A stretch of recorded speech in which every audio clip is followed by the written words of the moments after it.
What's going on, Okay. everybody? This is Brian Mazique, aka Unique Mazique. It's my pleasure to be speaking to right now the reigning IBF super lightweight champion, Richardson Hitchins. How you doing today, man?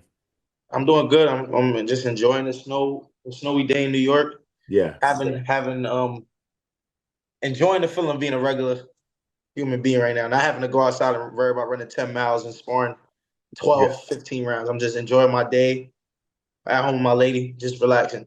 yeah, man. Yeah, man. Yeah, I can dig it. It's a snowy day in Chicago too, so yeah, I can definitely I can relate to where you're at right now. What I cannot relate to is having just put together a pretty masterful boxing performance in Puerto Rico against Liam Paros. Tell me, I actually we were supposed to talk like the week or so before the fight, but we couldn't quite get it together. But I did actually get a chance to talk to Liam before the fight. And I asked him, I said, you guys had a face off. And I can't remember which fight it was. I think it might have been like the Jake, I don't know which fight it was. You guys had a face off in the ring. And I was like, yeah, it was weird what was going on. The talking, I said, it looked kind of strange. I asked him about it. And I remember what he said to me. He was like, I feel like he's nervous. I feel like he's afraid. And so talk to me a little bit about that. Like, why do you think he got that indication? And clearly it was proven that it was wrong. Um, I feel like he I don't think that he's like I mean, I wouldn't say he's fully wrong. Everybody's nervous for their first world title opportunity. Right. But me, like knowing as an experienced fighter, I really believe like skill pay the bills. Like skills overwhelms a lot of shit. Like yeah, you like when a fighter's skilled but they're not that experienced or they never like really been there before. You get they fear or something can overtake their skills. But when a guy have a lot of experience like me, like I've been trying to tell Liam, I'm really experienced. That's why I told him at the face off, do you know my pedigree as a boxer? I've been at the highest stage since the amateurs, from the Olympics to all type of shit. So I was just like, um, even though like the moment was so big and it was like it felt like you got one shot to make it count right now. That's it. Um, it was kind of like I know how talented and how skillful I am. I know how experienced I am. So I know once I got in there and I felt them and I seen them and I understood what was going on, it was gonna go time to go to work. And the first 3, 4 rounds you watch, it's kind of like me taking my time, and that can probably you can probably say I don't feel like I was nervous. I didn't go in the ring nervous, but it was kind of me just staying really composed and figuring out what's in front of me. I think that after the fourth round, I started painting the picture and it started coming together like a Picasso. I don't know where he got that from. You know, he had a lot of guys in his camp that was telling him all type of shit. I'm a quitter, and that's why at the press conference I had to ask him like, I've been in this shit my whole life. Just name one guy from Terrence Crawford's to the Carlos Adames that's fighting at 170. I've been in the ring with all these guys. I want to know who told you that I ever quitted. No man ever made me get out the ring, or I'm the guy that you know how Floyd got the doghouse. I'm the guy that Floyd is telling get out the ring. You know how Floyd tried to make them fighters stay in the ring. Floyd Mhm. got to tell me, Jim, come on, Richardson, let the other fighters box. I'm Right. the one next. Javante, come on. All right, after Javante, whoever Javante's with, but this fighter, whoever, Carmel Moulton, come on, let's keep going. One more. So I was like, so he was just saying stuff. I don't know where he was getting it from. I don't know if he was trying to psych himself out, if he's just not that smart. But I don't know where he got that from. I was nervous, but not of him. Like I already knew I've seen a billion guys like him before, so it was what it was. Yeah, yeah. I think, man, what I had seen you fight before, of course, but there was something that I noticed, and I will say, I would definitely think it really started popping from like fourth round on, is the footwork and the judgment of distance was I They felt. they they don't notice that. Yeah, I felt that was the thing that was the most impressive to me. I Yeah, like from a fourth round on, I was like, he knows exactly whether or not he can hit him or not right now. exactly. And Yeah, that's why when the third, fourth round came, I told my coach that you got to pick it up. I was like, I got him yeah, because I'm trying to gauge the distance, and I know it's a distance game and a timing game. So I'm like, all right, once I get to where I'm at, I know I got him. And it was kind of like you hear guys in boxing always glorify guys like Bivol, glorify guys like Terrence Crawford or Shakur Stevenson for the judgment of distance. hmm But a lot of people always don't. they always compliment my jab. Oh, he's jab, or he got good defense, but they don't never highlight that part of my element, my game. And the only guy that ever came to me that really noticed it, because I always knew it with myself, but nobody ever said it out loud. The only guy that ever came to me was like, you know your distance real good. It's Terrence Crawford. When we was in Mhm. camp in Colorado, he was like, you know your distance is really, really good. But I always hear guys glorify Shakur for that. And I'm like, am I tripping? Because I know I know where to be at. I know how to be just right there to make a little small move just to be far away. But I think that's just my mastery of being around guys like Shakur since a kid. You know what I'm saying? Yeah. Knowing how seeing that him mastering that one element, he was able to make so many guys that were so good look so average because Okay. a lot of fighters in boxing don't. That's a hard thing to master. You can't coach that. That's like a self instinct thing. You Yeah. can't coach that. You can't teach that. That's something timing and distance. That's something that a fighter has to have within them. They have to have that judgment. Just they have to know that. You can't Yeah. teach that. Yeah, I feel like y'all do it different, right? Like I feel like he does it with just pure straight instinct and reaction. You do it with a mixture of that and the length. And Yeah. so it's like it looked like to me, you knew I can touch Paro right now, but he can't touch me. And Right. keep it here, this gonna be this all night. Right. It's gonna be this all night. And it was like it felt like around about the sixth round. I started looking at him, and like I watch what fighters are saying without saying words with what they're doing in the ring. And around about the sixth round, it looked like to me he was like, I can't touch him, Right. I can't hit him, and it was like his body language changed. Do you feel like you saw that, or I feel like a lot of guys that get in the ring with me, they probably don't even understand what's being done to them in there. Like they don't understand why they're not touching me, or they don't understand why this is going on. You know, and I feel like I know it's like I said I've been in the ring with so many top level guys where I make them look like how I make Paro look, or even worse. And it was nothing. Like I knew that I know how to I know like I'm not like every fighter in boxing. Just like I know like the special guys like Tank or the Shakurs, they're not like every guy in boxing because it would be like I'll massacre these guys that's undefeated, easy work. I'll get in the ring with Shakur and it's like, what the fuck? It's a math problem. Like, why I can't get to him how I want to get to him?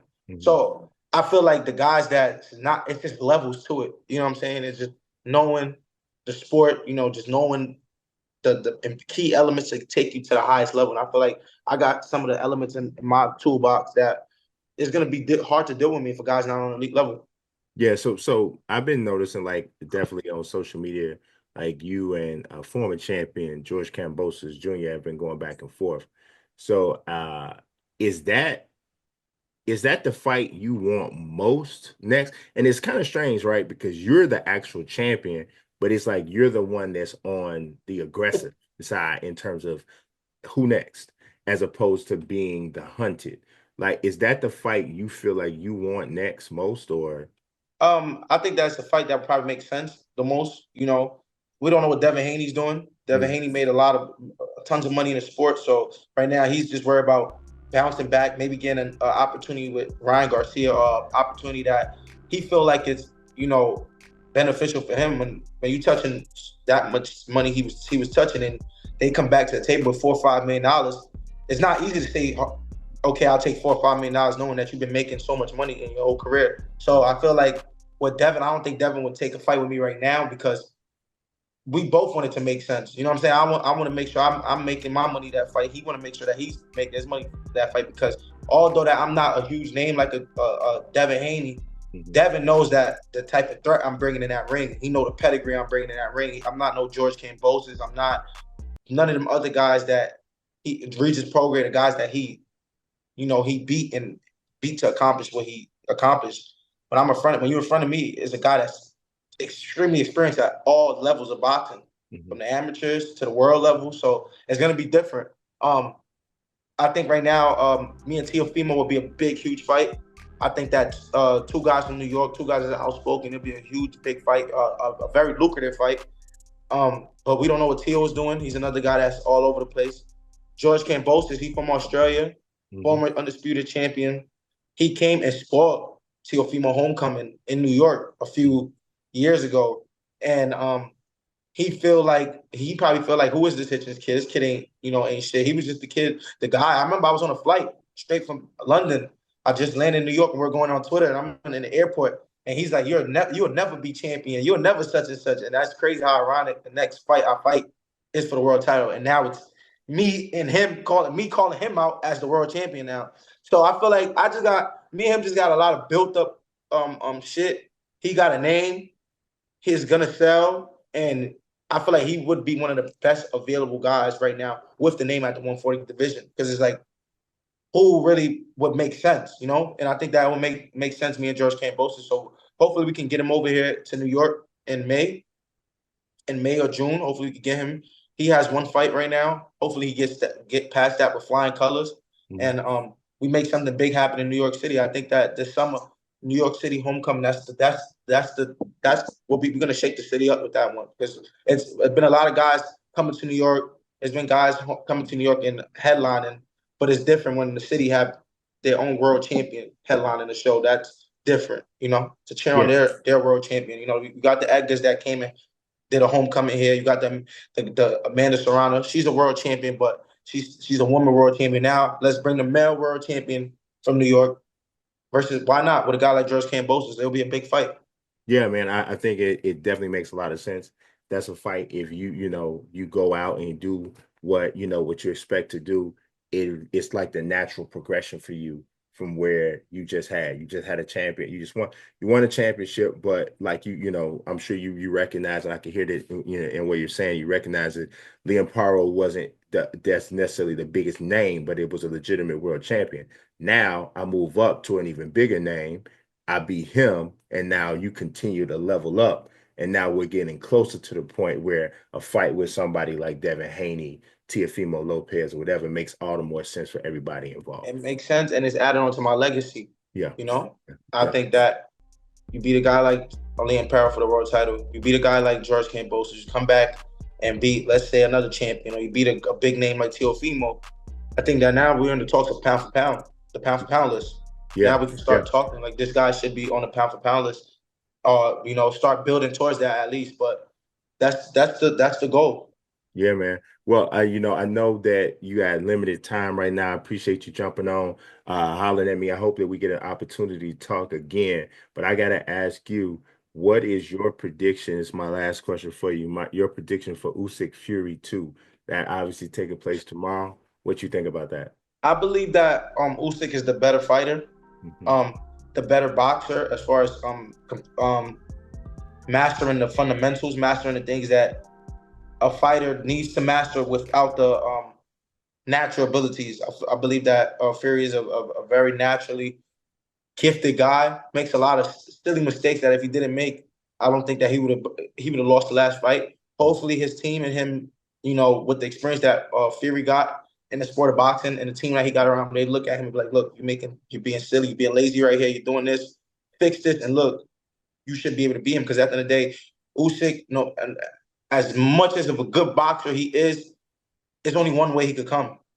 Hmm. He has to get to the target. Yeah, So Fury, like he told Fury at the face off, I'm not gonna leave you alone again. Like, I'm yeah, gonna be on top of you, just like last time. So there's only one way he could come. I don't see him moving around on the back leg, doing anything. His thing. He's got to find a way to cut the distance and be effective. And Fury's got to find a way to, just do what he did the last fight with less mistakes. And I think once he started having his moments, he was boxing really really good. So I my prediction, I want to say that Fury should win. If I had to bet my money, I wouldn't be too. Like, I can see Fury beating him like in a convincing fashion. This fight, I can see that because the last fight, besides that one big shot that when he hurt Fury, it was really a lot of shoulder and arm shots he was taking. He couldn't really get to Fury how he really ran to him. When he did, it was Fury doing little stupid shit. But I feel like Fury should beat him. He should beat him. I